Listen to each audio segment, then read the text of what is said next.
Hey guys, HotRod08 here, and welcome to Support Patch Notes 8.15, where I'll be going over the changes that affect support champions during Season 8, as well as providing you guys a place to discuss the changes below. Now, before we get into this video, just to give you the heads up, this week's support game review entries are now open. If you'd like to submit one of your games to possibly be reviewed this coming up Monday, click the link at the top right corner of this video to get all the information you will need. Now, let's get started. So these support patch notes are going to be split into two parts. The first part is going to be the changes that are affecting support, and then the second part is going to be the discussion based on the changes that we've talked about in the first part. So the first part, we're going to start off with the champion changes, and the first champion that we're going to talk about is Fiddlesticks, who is receiving a nerf to his E, his Dark Wind. The cost is going to be increased from 50 at rank 1 to 90 at rank 5 to 70 at rank 1 to 90 at rank 5. And then the base damage per hit is going to be decreased from 65 to 145 to 60 to 140. So it's going to be a 5 decrease on damage at all ranks. Our next champion change is going to be coming to Morgana, who is receiving a nerf to both her base mana regen and her E, her black shield. So on our base mana regen, the mana regen is going to be decreased from 15 mana per 5 seconds to 11 mana per 5 seconds. And then our E, her black shield, the cost is going to be increased to all ranks from 50 mana to 80 mana. Our last champion change we're going to talk about is coming to Thresh, who is receiving a buff to both his W, his Dark Passage, and his E, his Flay. So on his W, they're decreasing the cooldown from 22 to 16 seconds to 22 to 12 seconds. And then his E, his Flay, his damage ratio is going to be increased from 80 to 200% to 100 to 200%. Heading on down to the item changes, the only item changes for this pack that affect supports are coming to the support starter items. So to Ancient Coin, Relic Shield, and Spell Thief's Edge. The cost is going to be increased from 350 gold to 400, and then their respective upgrades, Nomad's Medallion, Targon's Brace, and Frostfang, are each going to still have the same total cost of 850 gold, but the combined cost is going to be decreased from 500 gold to 450 gold. Our final change that's affecting support this patch is coming to the room Perfect Timing. Now what they're doing is they're changing the activation time of the stopwatch that you get from 8 minutes to 10 minutes. So now that we're done going over with all the changes that are affecting support for this patch, we can get on to discussion, and we're going to start off with Fiddlesticks.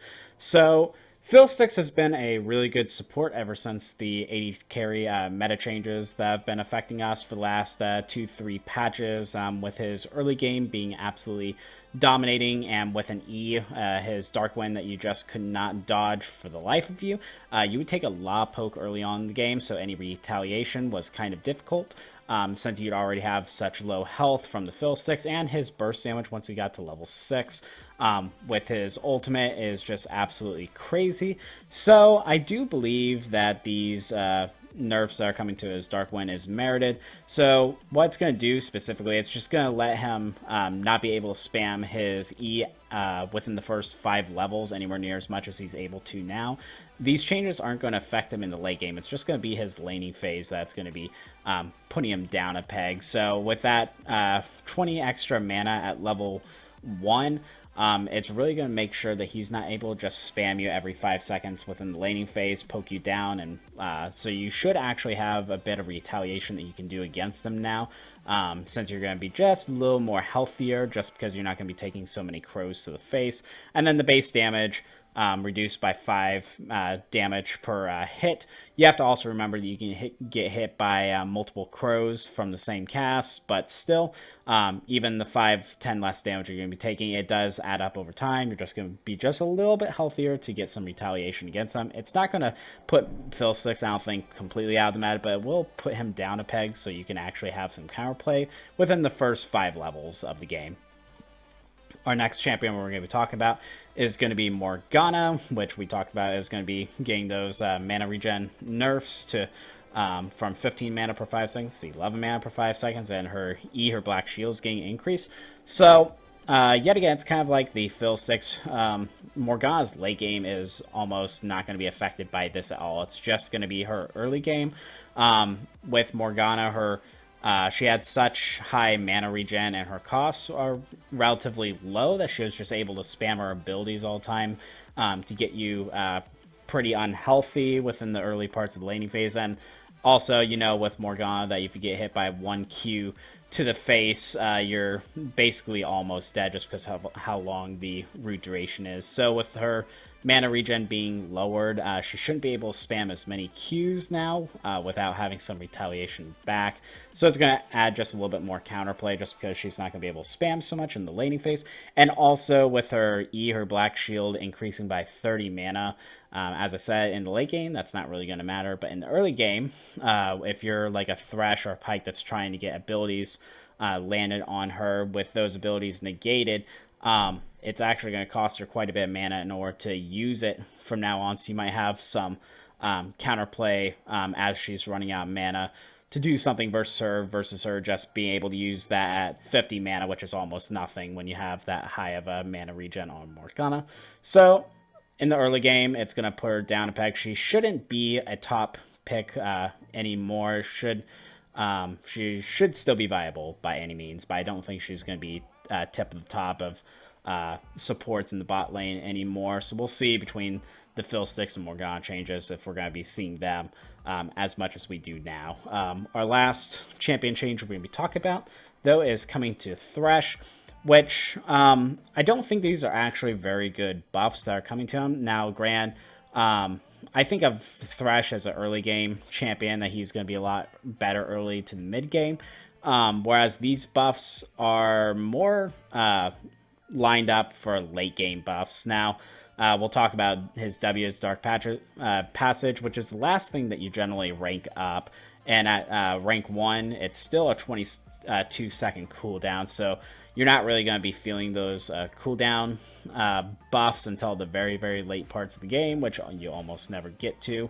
The one good thing is with his E, his Flay, you will have just a little bit of extra damage output during the first couple levels of the game, but most people generally max out Flay first.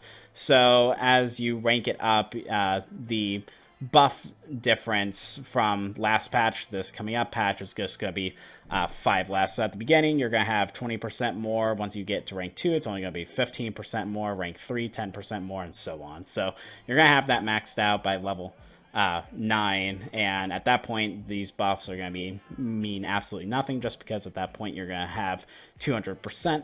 So I don't think it's going to bring Thresh back into the meta by any means, but it is going to be a little bit of nice changes for him. It's certainly not going to hurt, and if you do get into the late game, that buff to his W, his Dark Passage, will actually help him out quite a bit if you can actually get to that point.